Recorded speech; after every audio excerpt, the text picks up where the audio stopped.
Well, it appears more certain Nobel laureate Aung San Suu Kyi will lead Myanmar, at least from behind the scenes. Early results from the country's historic election suggest her opposition NLD party has won a sweeping majority in the parliament. CCTV's Ryan Meltzer has more from Yangon. There were no victory parades, no honking of car horns or waving of flags.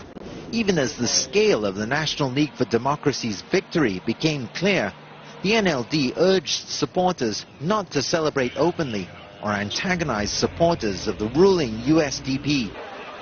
But on Monday night, crowds had gathered in front of the NLD headquarters and wildly cheered the announcement of unofficial results, but they dispersed Tuesday.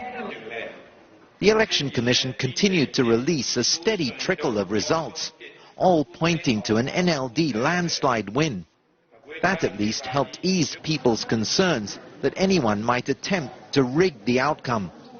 The process went better than many expected beforehand.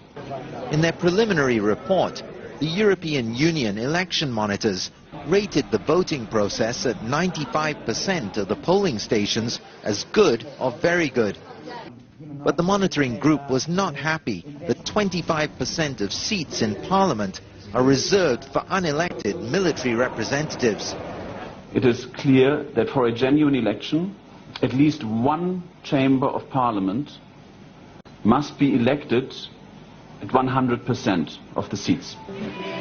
Even if Aung San Suu Kyi's NLD does win a majority of seats, it's expected to seek national reconciliation. Aung San Suu Kyi will consider forming a national coalition government. She will call for national political dialogue with the leaders of the ruling party and then the leaders of the army and the leaders of the ethnic minority.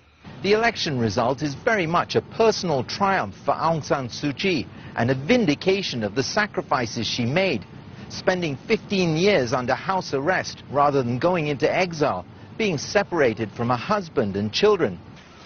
It's also a vindication of her belief that non-violent opposition to the military regime could eventually bring about the change she, and the country as a whole it seems, so desperately wanted. Ryan Meltzer, CCTV, Yangon.